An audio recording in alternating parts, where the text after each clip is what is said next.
Perfect. Perfect. So I'm handing over to you, and you can just introduce the topic and take it forward. Thank you. Thank you, Hira. Hello, everyone. Faiza Yousaf from Women in Tech PK and Code Girls here. We'll be talking about workplace safety today, and the reason that I picked up this topic because a lot of people, when they are job hunting, they look for a lot of things, but workplace safety or psychological safety at workplace is something that usually miss out from the initial conversations at the workplace. We have invited some amazing panelists who are leading organizations with excellent, work cultures, and we'll have a discussion about workplace safety, both in terms of physical and mostly psychological safety, and how they have built a culture that is, a very good playground for innovation and excellent team alignment. So in our panel today, we have Zeeshan Aftab. Zeeshan is a co-founder and managing director of Temples. Then we have Jehan. She's the president of Pasha and founder at the Nest.io. We have Bilal Mehmood, who is the managing director at Contour Software, and then Rabia Wafa Khan, CFO at Engro Powergen Kadarpur plant. Yeah. So we have all of you here. Thank you so much for joining in. I know it's a Saturday.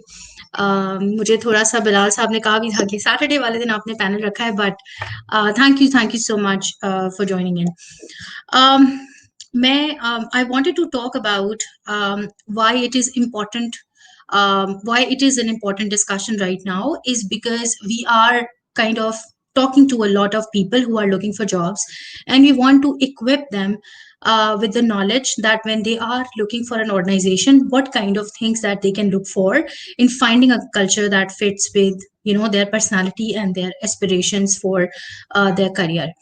um, Before that, of course, I also wanted to define a bit of the topic. So, workplace safety is again about both the physical and psychological safety of the people who are working in your organization. And while physical safety is comparatively easier to ensure because we have standards for that, but psychological safety is a tricky and less discussed topic. And of course, it is very difficult to measure the kind of culture that you have in your organization.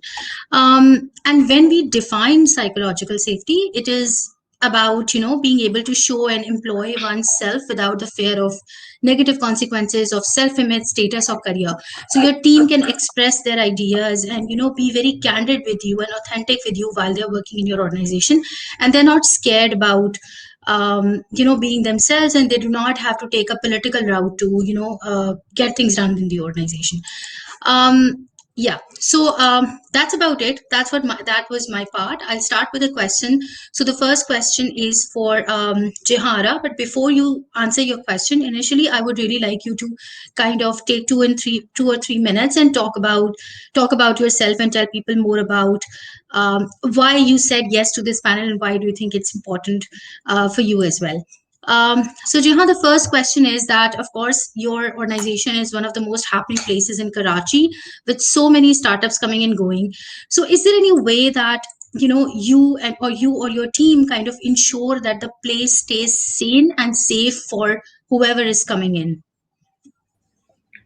So thank you, Faiza. You want me to introduce myself before I answer the question? Okay. So I'm Jahara. I've been part of the IT sector in Pakistan since the mid-90s.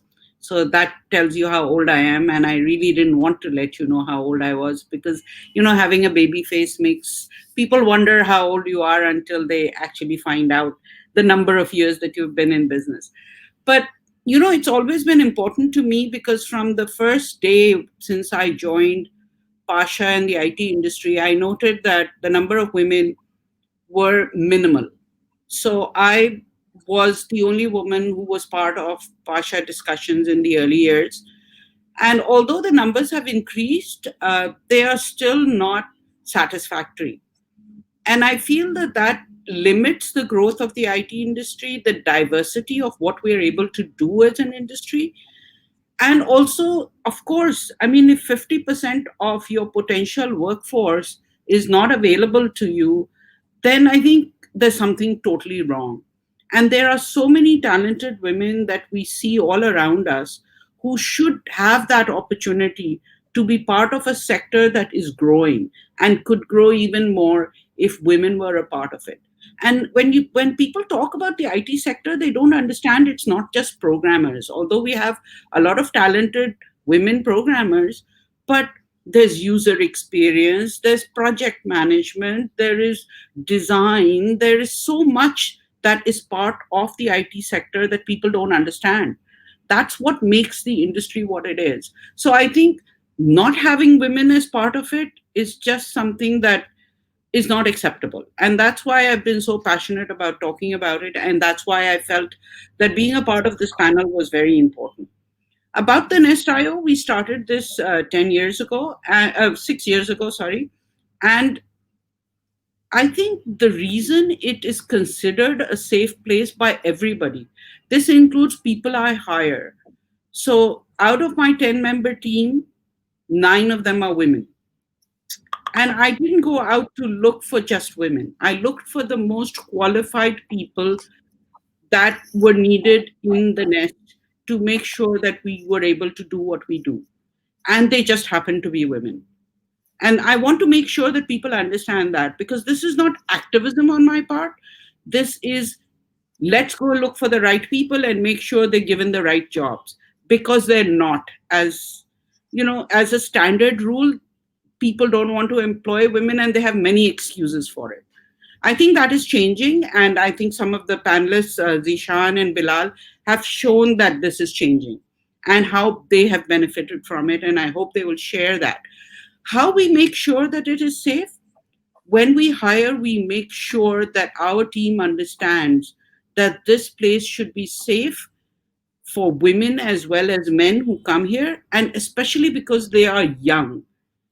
Many parents actually come in here to check out the space and talk to us before they send their children here. And I say children, but these people are in their, from 18 to 35 mostly. So, but they are children in the eyes of their parents. And especially women, I think their parents tend to be much more careful about where they allow their daughters to work. The leadership from the top is important. If you make sure that the startup founders who come here and the team that works here understands that there is no tolerance for anything that makes anyone feel unsafe or feel that they, feel awkward or feel, I don't know, anything that is not normal, then there's something wrong. And I think I have run this place for 6 years and have yet to see or hear of any complaints of anyone misbehaving, anyone making anyone feel as if they don't belong, anyone feeling awkward or not wanting to come in because they feel they're not safe. And I think that leadership from the top is extremely important, that no nonsense will be tolerated. I remember there was just that one instance where one of the male founders actually raised his voice at one of the team members who was a woman because he felt he was a man and he could. And I found out about it and I called him in and I said, this is totally unacceptable. If you cannot respect the women who work here or the women who are founders here, then you don't belong here. Then you know where the door is, get out. To his credit, I think nobody had told him that before. To his credit, he behaved perfectly after that. And there were no complaints about him for all the time that he was here. So I think that leadership from the top, sending a clear message, what is acceptable and what is not, is extremely important. Don't keep quiet about it. Don't think that if you're hiring someone or if you have someone in the space, that in order to keep them because they're talented, you have to put up with all sorts of nonsense. Doesn't work, in my opinion. Right. Thank you so much, Jehan. Absolutely. It's extremely important to draw a line and, keep your boundaries clear. Otherwise, it will become really difficult to, manage a lot of people. Next question is for Zishan. So, Temples has a culture of being very welcoming to women. So, what policies do you have in place to ensure that the workplace is safe for them and, of course, everyone else? Thank you, Faiza, for having me here. It's a very important topic, and I would like to sort of say a few words about ourselves before we move forward. So we started this company about 16 years ago, and we hired our first female employee when we had about 10 plus people, 10 or 12 people. We had a very small office, and we had only one female employee, and she spent about 10 plus years with us after that. So we are like fortunate to have our first female employee spend 10 years with us before she got married, and then she went abroad. Um, so the I think the problem of workplace safety and inclusion has to be settled, addressed in a not from policies perspective, but from a mindset perspective. So what we do is, like, we have a family oriented culture, and so we know when we bring in women, we feel like we're bringing in our sisters and daughters in the organizations, and that's how you sort of uh, inculcate the thing in people. um, we definitely have a zero tolerance policy. I mean, we've had instances where we've sort of um, you know taken strict actions against people. So that is, like, I would say 1% maybe, or maybe less than that. But overall, it's a culture that you create and promote within the company. It's the one of the most important thing is having people from the same gender at leadership positions. I mean, obviously, I am there, but a lot of things don't even reach out. I mean, reach up to me, because they are addressed at grassroots level. So you have to have the right kind of people who are listening, who are understanding. So look, if something happens with some female, she would be shy to go up and speak to a male about it. So you need to have women in leadership positions who understand the problem and who can address it themselves. So the best thing in our organization is, like, if firstly, we have a zero tolerance policy. If something happens, I get notified that this had happened, and this action has already been taken. So we've empowered female leaders in our organization to take actions for any such nonsense. That's how we sort of treat it. Right.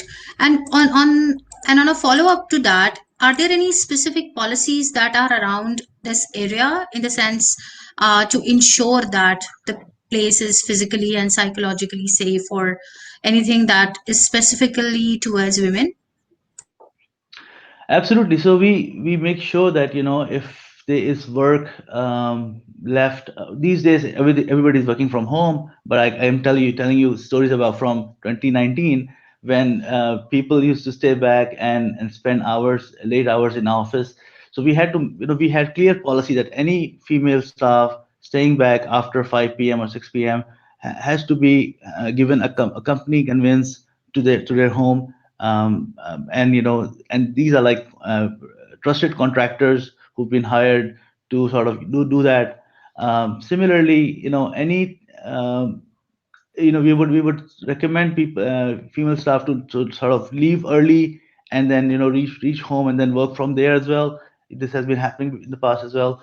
um, Apart, we have policies for to encourage female staff. So everybody has a maternity leave, and then they can sort of come back and then select the schedule if they want to work on a part-time basis, or they don't want to take a lot of workload initially. They can select to be a part-time employee, or they can bring we have a daycare facility as well. They can bring their kids with maids, etc. So a lot of facilitation is there, and it's clear that everybody is clear in the company that there is a policy to help women pursue their careers.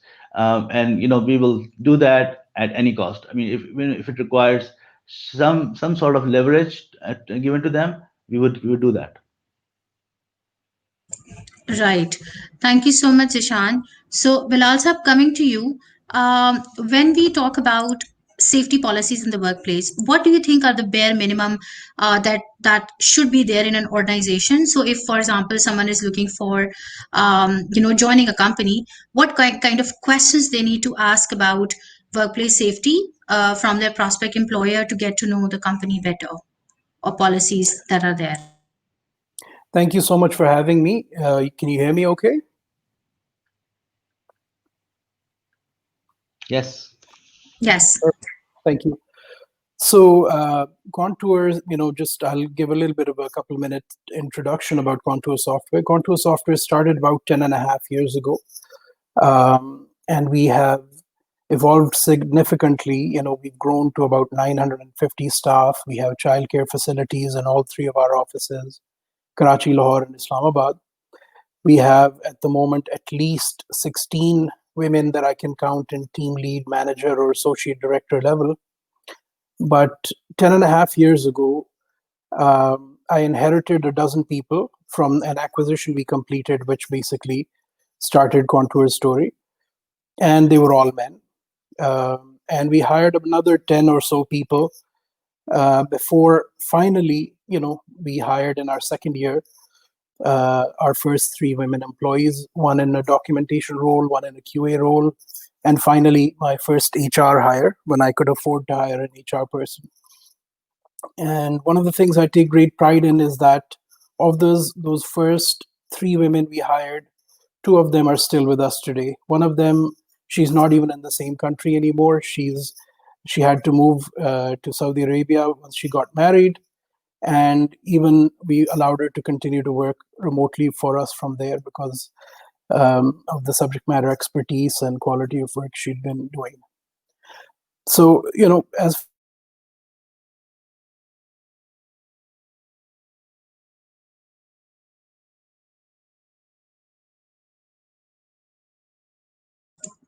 Has he stuck? I think Yes, I so. think so. Yeah, can't Because hear him. Um, okay, so let's move to the next question, and I think Hira will manage to bring him back.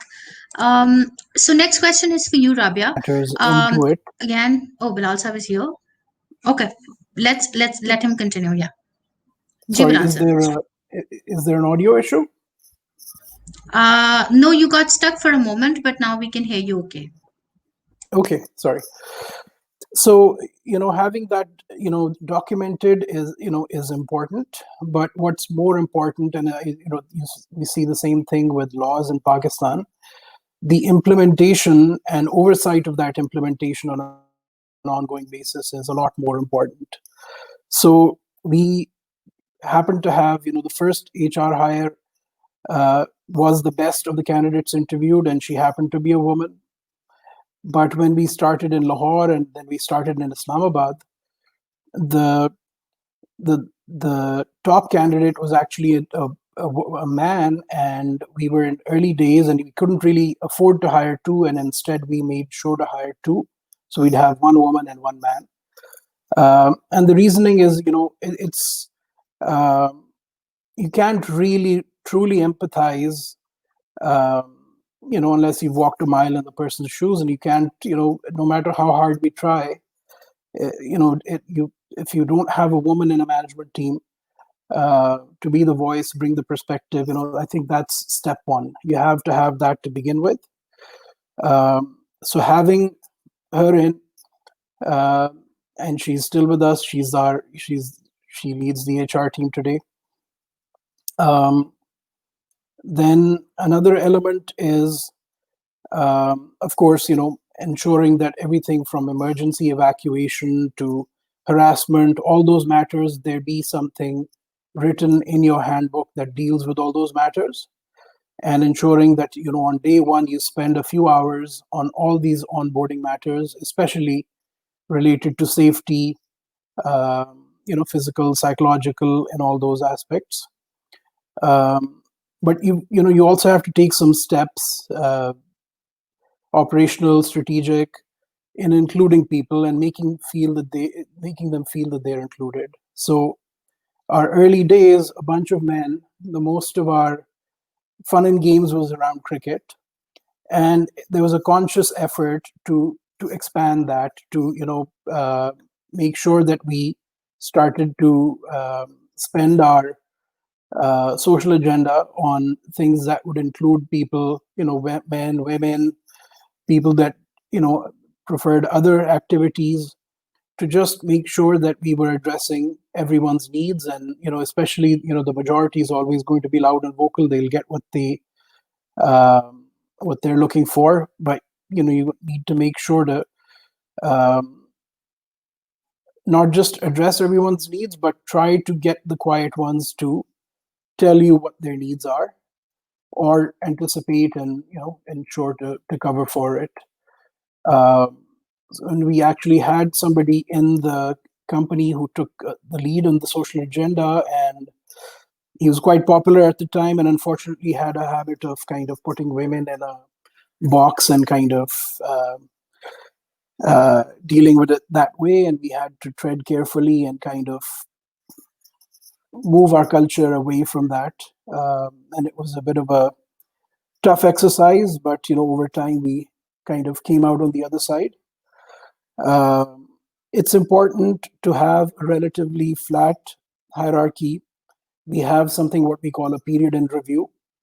It used to be month in review, and until we got to about 200 people, I was meeting every single team on a monthly basis directly. And only once we reached about 200 people did I start to get some portfolio managers to take on that role. And the part of the reason for that is to have build that one-on-one relationship, make people feel that yes, you can approach me at any time. Other than this one room's exception in one of our offices, there aren't solid walls. There's glass walls. If anybody makes a mistake of putting too much frosting, we remove it so that there's just enough. We don't want too much privacy. We want to be visible. We want, even if we close the door because we're being loud, we want to make sure that we're visible and, available. And, despite all of that, of course, you hope for the best, but you prepare for the worst. So, even right from the beginning, we had door access systems, security cameras. Once we started to get a decent number of women, security guards, we started to add them for the different shifts. All those things you also have to do just to be safe. One other thing that we've done, I don't know whether most companies would do that or not, but we've always had a very strict policy against any religious or political discussion, because it never goes in a good direction. It starts to get personal, gets heated.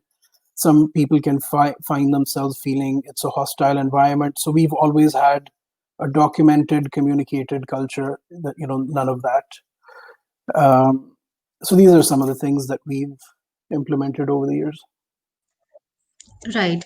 And if someone is looking for an organization to join in, do you think are there any signs that they can get to know a bit more about the culture while they're being interviewed there? So definitely, are there any women in the interview process? What do you see as part of the facilities within the organization? Are they catering to everybody? Are you seeing people being treated fairly? The two office helper boys from that acquisition that we completed in 2010, they're still with us today, and they're very dear to us. So is the company treating everybody, regardless of their position within the organization, as family, or are they not? Those are some of the things you can look for. Right. Thank you so much. Rabia, moving to you. So Of course, I understand that your area is a little different from tech, but we really wanted to include you to get to know a bit more about the policies and practices at Engro.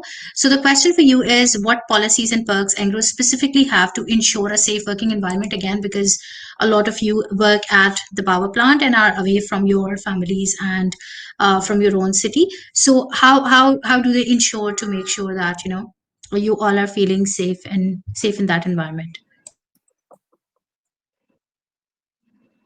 Assalamualaikum everyone. So yes, I do work at Engro, and I've realized that it's a corporate, and we have a lot of employees, a lot of sites. We have a mining operation at the Thar plant, and we have a power plant over there also.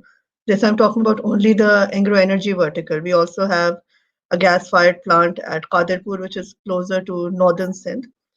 And of course, cultures differ between urban and rural areas. And so what Engros are very clear about a couple of things. So everyone's expected, there is a bar in place, everyone is expected to be at that bar or higher. There is no such thing as, you're shouting at somebody or etc. etc. Very clear policies are already in place. So we have, as a foundation stone, we have a harassment policy. And it's not just for women, it's for everybody. A guy can also be harassed by his manager or whoever. So a harassment policy, very strong harassment policy is in place. We have constantly, we keep interviewing, and we keep training new investigators for that harassment policy. We have Speak Out, a very, very active Speak Out forum, which is centralized at Engro Corp, and anyone from an internee to a janitor to a vendor can post any harassment or any other complaint related to the Engro working on that Speak Out forum. Those are actually investigated in detail by a committee, and they are reported in the boards of the relevant company. So we take the process all the way to the end to show everybody that we're walking the talk. Primarily, we do this because, Faiza, as you're aware, we have a power plant, we have a mining operation. We can't afford to slip up. People work in shifts over there. They work in rotas. They're away from their families for 3 weeks. Currently, we have a few employees who are female who work in our mining operation. The power plant is largely run by Chinese operators, so we don't have much of a. We have a skeleton presence of the owners at the power plant. But regardless of that, we have had harassment complaints, and we have taken them to the end, including moving people out of the company or sending people home if harassment investigations are found to be correct. So there is a zero tolerance policy. I think Bilal talked about that. So, and that stems right from the top. The culture is there that this is not something we're willing to compromise on. In terms of regular sensitization, we realized earlier on in around, I think, 2010, that everybody needs a constant reminder of behavior practices. So we have a sensitization program in place. It runs every 3 years. There's a feedback loop. It's mandatory for anyone coming in, especially in a position of authority where there are people reporting to you, but even otherwise. How do you treat people? How do you treat minorities? I know Bilal said that you don't allow any conversation of politics and religion because it doesn't end well, and that's very true. So what we are trying to teach our employees is, they have to be respectful of people's differences, different opinions, and including gender, including cultural sensitivities, because we have a lot of different cultural people. They're urban people, they're rural people, all sorts of people work at Engro at a plant site. So sensitization, I think, has been one of our biggest successes. And it's the one thing that we always come back to, feedback loop. So whenever we have harassment cases, we have always looked at how we can make our sensitization program stronger to make sure that the message from the top of zero tolerance goes down all the way to the bottom, to the truck drivers, to the people who are operating your boilers, to the people who are running HR, to the people who are managing finance, everybody. And I think that has been the biggest feedback loop. The final thing, Faiza, that we've done, I think there's something we started 2 years ago. because of COVID was um, psychological safety. What we started in April was more of an in-house counseling program where we have a counselor in place who can talk to people, uh, to our employees as needed, to guide them, to let them know they're not alone. And I think that has contributed well towards a more sane workplace culture. So you can't always change timelines because you have multiple people working and everybody is working very hard, they're putting in long hours. But I think you can try and manage sanity and you can try and manage behaviors to ensure that every employee who walks in your door feels safe working and and realizes that there is no option for, bad behavior. Right. Thank you so much, Rabia. Moving to Jehan again. So, does the Nest IO keep an oversight on the employees of its incubatees? I know that total control is impossible, but just wanted to get to know that because these are startups and most of them do not have proper policies and HR professionals. So, how can they ensure a better work culture while they are being at the Nest IO and learn from your team? So, Faiza, that's true. I mean, they're just learning how to start their businesses. So, learning about team and Jehan team. is stuck, I guess. No, I can hear her. I can hear her. Okay, okay. Can you hear me now, Faiza? No, I don't think she can. Uh, anyway, I'll continue. The rest of you can hear me. So, the thing to do, yes, these are people who are starting companies for the first time. Sometimes they haven't even worked in any other company, so they don't know much about culture. They don't know about team formation, how to treat people. Some are coming from families where perhaps the culture is very different. So we make sure that when they become part of our family, when they become part of the Nest IO, the early sessions that we have here talk about team building, talk about culture. These are very important issues that they need to learn before they start forming companies and growing them.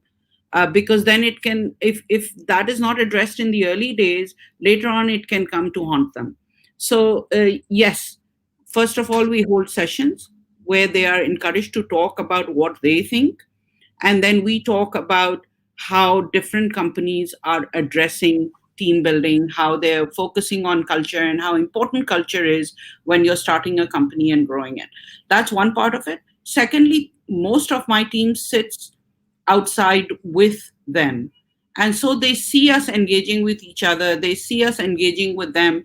And I think there's nothing better than learning from example.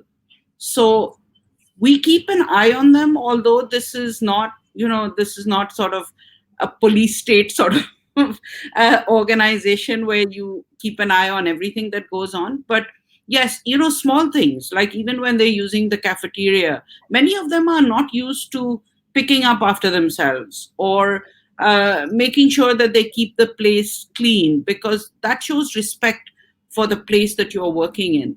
So we make sure that they don't think that there are servants around, although there are office boys who do much of the work in the company. But still, they are encouraged to do stuff for themselves. And also, these things are pointed out gently but firmly. And if anyone is seen to be engaging with any of their team members in a way that is not acceptable, then they are called in and, this is pointed out. Now, when I say acceptable, it doesn't have to be harassment. It can be, look, you're in a public space. If two of you, whether it's a boy or a girl, are already in some sort of relationship and then you join the Nest and you're part of your own team, that personal relationship should not be, obvious in a space where there are other people, because they're not comfortable. Other people are not comfortable sort of seeing you holding hands and doing stuff like that. There have been a couple of instances where we have had to point this out to those teams that, look, we understand you may be engaged, you may even be married, but these kind of things should be kept outside of the workspace, because it's just not acceptable to be that obvious in your behavior in a space like this. When you talk about psychological safety, I think that is much more important, although physical safety certainly is. But sometimes you don't realize how you are affecting someone psychologically in the way you behave towards them, or if you're screaming at them, or if you're just making them feel awkward. And that can affect them long term a lot more than the physical part of the safety does. Because people can just get up and leave and say, well, I don't feel safe here. But if they've been affected psychologically, they take that with them wherever they go. So I think that is an emphasis that we make in our engagement with the startup founders, that when you, especially when they are mixed and diverse teams, that make sure that when you are so for instance, there was one instance where we were talking with a team from one startup, and there were girls and boys on that team, and every time one of the women spoke up, one of the male founders or one of the male members would sort of interrupt her and say something with much more confidence, making sure that that girl felt as if, what she said was not important. That too is harassment. I'm sorry. It's not acceptable. Her point of view is just as important as yours. And we make sure that we tell them that. So I stopped him and I said, I want to know what she has to say. And then, of course, you have your chance to tell me your viewpoint. So I think these are important engagements with, in the long term, help them become the professionals they become. Now, whether they carry on with their startup journey or they join a company like Contour or 10 Pearls, that education, informal education, helps them in being better professionals and better team members. So that is extremely important. And we engage with them to make sure that these kind of things are pointed out without, embarrassing them or without, making an example of them, so to speak, because they're not doing it because they're mean people. They're just doing it because that is what they know. That is how they behaved in university, or that's the way they behave at home. They may not have any females in the home other than the mother. They may have watched different generations of people behaving differently. There could be any reason. And our job is not just to make them startup founders and good team members, it's also to work on who they are as human beings. Right. Thank you so much, Jehan. So the next question is for Zeeshan. Zeeshan, tech has this pace that is unmatched when it comes to, comparing different industries. Tech teams tend to burn out pretty quickly, and that burnout can, cause a very toxic environment. So how do you usually deal with a situation like this? Because an organization that delivers services has to be really fast paced. So if something like that happens in one of your teams, how would you pick that up? Thank you. That's a very important question. And, again, one of our key core values is employees are assets. And we make sure that, whatever happens, employees are, not at the receiving side of, the bad stuff. So what we've done is, we are one of those organizations who does not accept, unnecessary stuff from the customer. For example, if a customer would, call us on a 5 p.m. meeting that, this has to be done today and you have to spend the night today. We are not that company that would accept that easily. We would just tell them, there was a plan to do this task, these tasks in next sprint, or this was agreed already, so we are not going to do that. But there have been instances where people are required to work late hours, and so we make sure that the the person working on it, either male or female, is compensated for the extra hours, either in terms of an overtime or in terms of a day off next day or something, few hours off or something. So that is there. Apart from that, we also have our own organization psychologists. So we see that this thing is coming up, so we hired professionals to handle that. So there are instances where people are going through a tough time in their lives, and they attribute everything to their job, whereas the job is not the culprit. There's something else happening in their lives. So we need to, and there were some clear instances for that. So we hired an organizing psychologist who would sort of, have an informal sessions with them, understand the problem, and then, come back to us with probable options that we can support that person as well. In terms of, we are very clear with our staff that, anything that is, if you have a female in your team and, she's required to stay back, or she needs to work extra hours or something, there has to be a differential treatment, because, it's pretty obvious. I mean, if you want to work in an organization, if you want your sister or your daughter to work in an organization, you need some equality there, right? And if the organization is not offering that, then there's a problem. So we make sure that, there has to be some, females are treated in a much better way. If there's a requirement to stay back, they are, compensated there, so there's options available. Um, and then, the most important thing is coming back to the customer. I mean, not accepting anything that the customer says. In organizations, a lot of, they say, customer is always right. We don't accept that. We say, customer may be wrong. You need to have the courage to tell the customer that, and yes, in this instance, you're not right. So that is sort of, we call that a pushing back the envelope. And, we make sure that everything happening is just and fair. One more thing that I noticed that, the Jehan also mentioned that she's been coaching the people to have standard behavior, etc. The graduates from last 2 3 years or 4 years, I would say, they are in much better in when it comes to voicing out the concerns, behaving in a much better way, not accepting any sort of harassment, etc. Whereas, people from who graduated 10 years ago, so they were like mostly sort of okay with the kind of behavior, which that this is very good. I mean, I see young girls, very upfront, not accepting anything below par, as Rabia mentioned.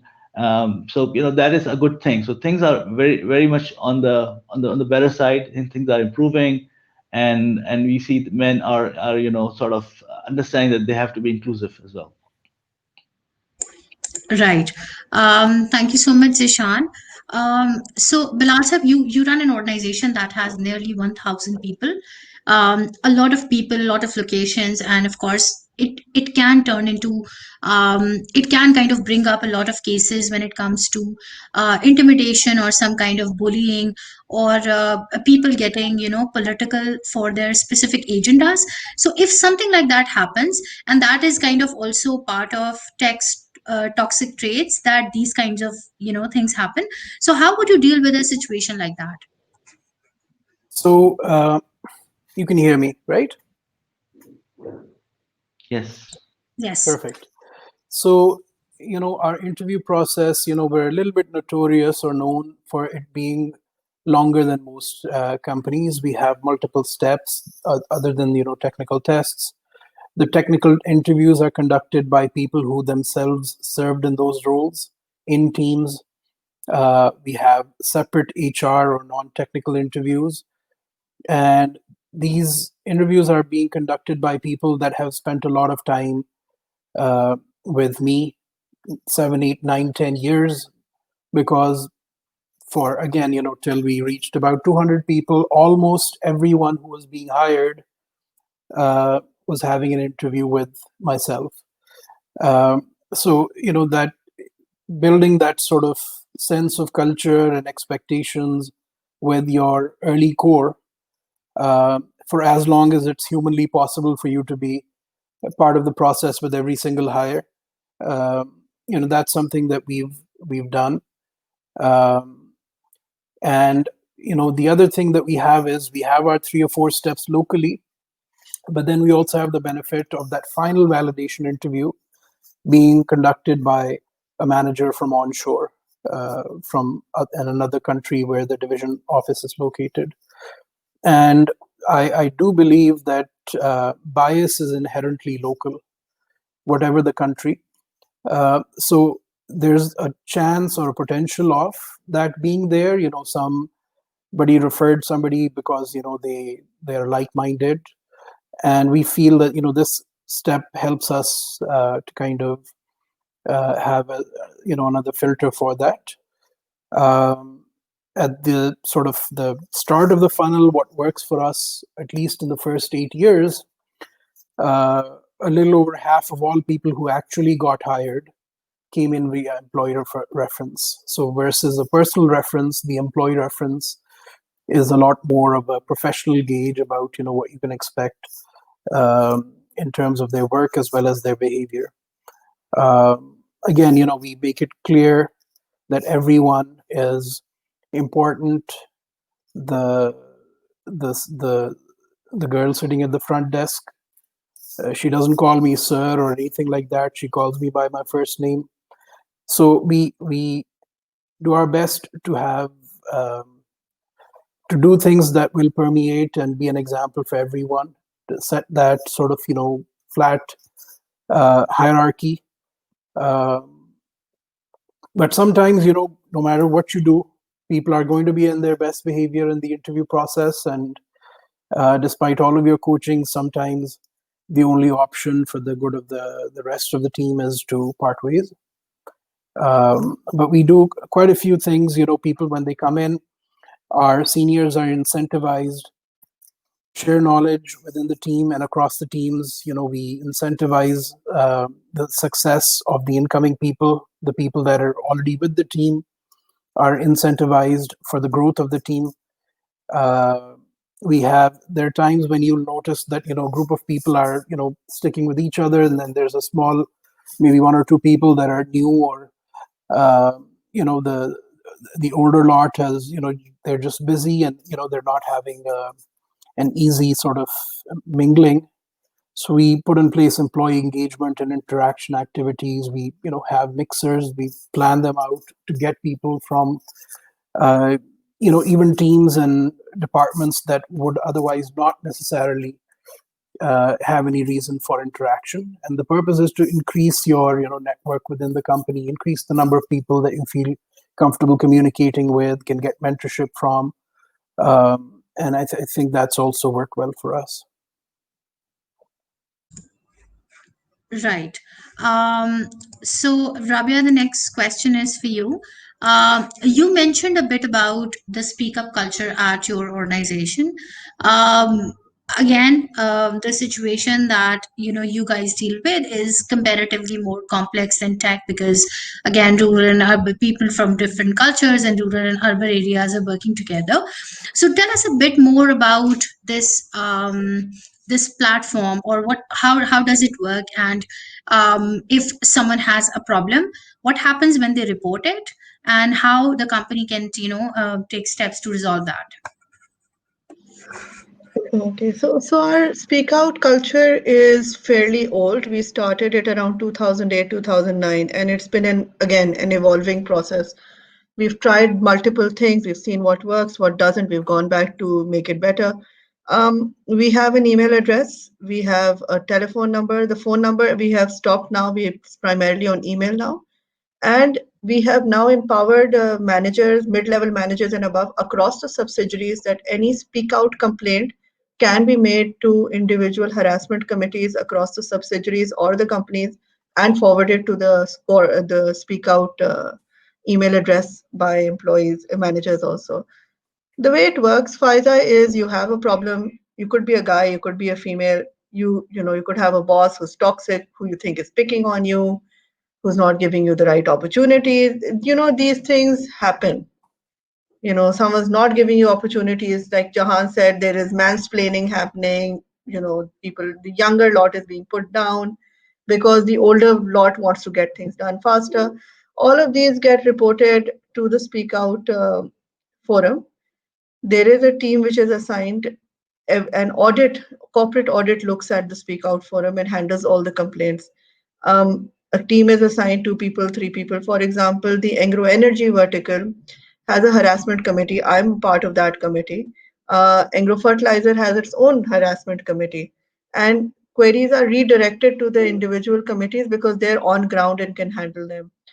And so one, for example, harassment complaint that I had recently dealt with, it took a month and a half to resolve in COVID days. And we got to the end of it, multiple, I think there must have been at least 12 to 15 interviews of a number of people.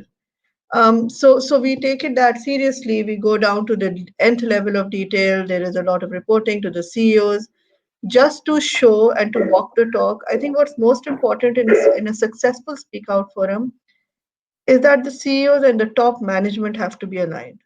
When they take the speak out complaint seriously, when they take that panel seriously, is when everyone takes it seriously.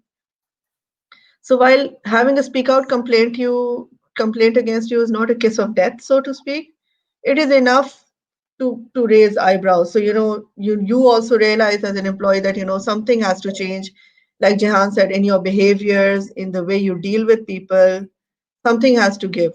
And that's how we deal with it. It's top down. Corp puts a lot of effort into making sure that it is known as a legitimate platform. Board members question about speak out complaints as needed. We clearly tell all of our boards, whether they're listed or they're the private companies, any speak out complaints, any whistleblower complaints that come in through the forum, and what the resolution of that complaint is. And I think that plays a huge role in the success. When people see the system working, is when you trust the system to work for you when you need it to. Right. Thank you, Rabia. So again, we are dealing with a lot of people who are joining in, um, planning to join in the workforce, and of course, a lot of them are looking at your organizations as well. So, a last quick question for all of you is, if someone wants to join the organization, for example, if someone wants to join the Nest.io to get their startup incubated, or if someone wants to join 10 Pearls or Contour or even Anglo, so, what kind of people do you think are successful and unsuccessful at your organization? What kind of traits that are really valued in your organization, and what are the traits that you would rather not have? So, Jehan, would you like to go first? Yeah, sure, Faiza. So I think the traits that we look for are that they have an open mind, they are willing to learn, they have a gendered respect of people around them.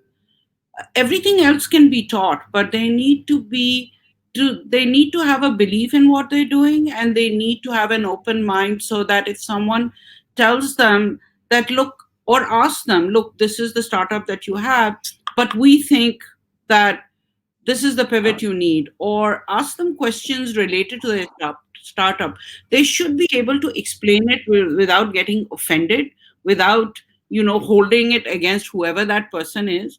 So I think that respect that you have, both for mentors and also for the people who are working alongside you, or the people who are working as part of the Nest.io team, that doesn't mean you agree with everything.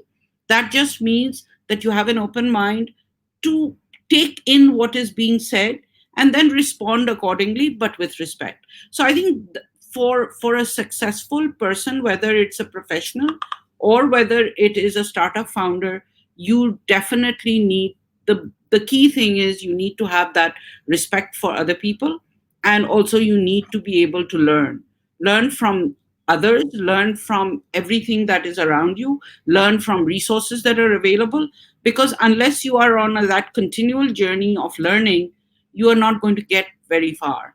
Sticking to what you know is only going to take you to a very limited area of growth. So I think that to me is most important. Have an open mind, be open to learning, be open to feedback, and have respect for people.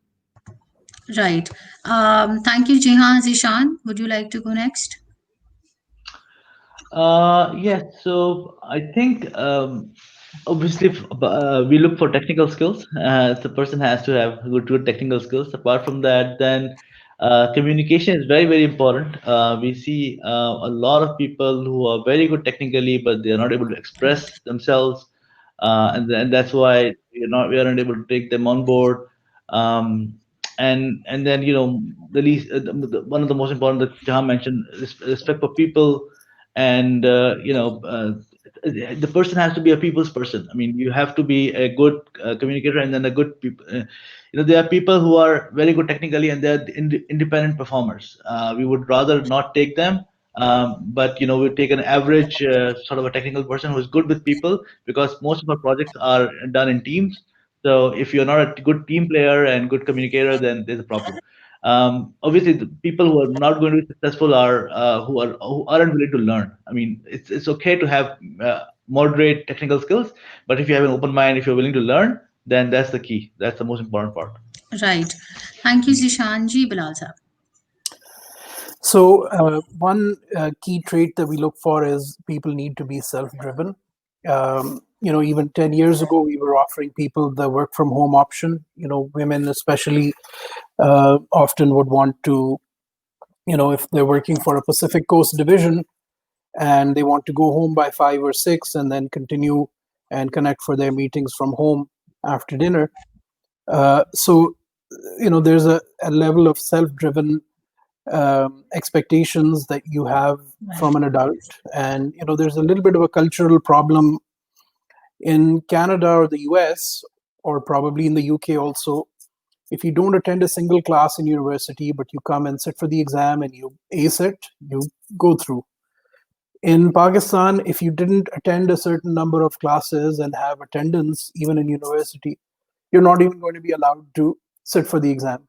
So you're not really being treated as an adult even in university. And when people come to the companies, some of them don't have that experience of having managed their own time, and that's a major cultural issue. And you have to interview for that. You have to hire for it. Of course, we're historically hired more senior experienced people, but that self-driven aspect, especially if you're going to avail the benefits we provide, then there's that level of trust that comes with it that'll make you successful.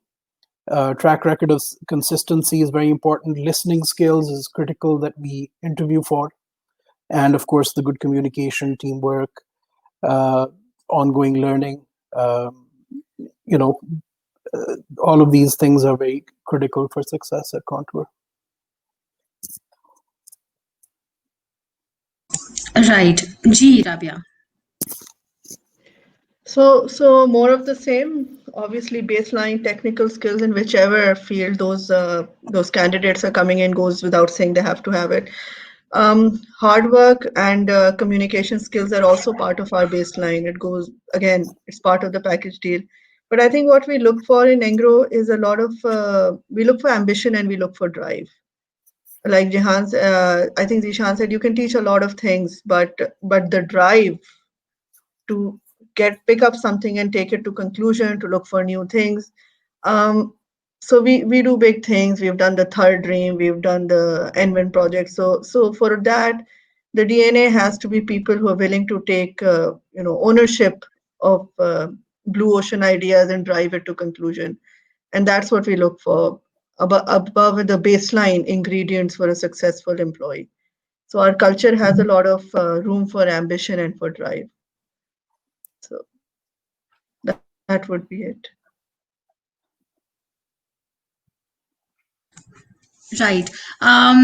So that's all for today. Thank you so much, all of you, for joining in and talking about workplace safety. When I was picking this up, a lot of people were a bit skeptic because this is not something people expect in a job fair, but we really wanted to talk about these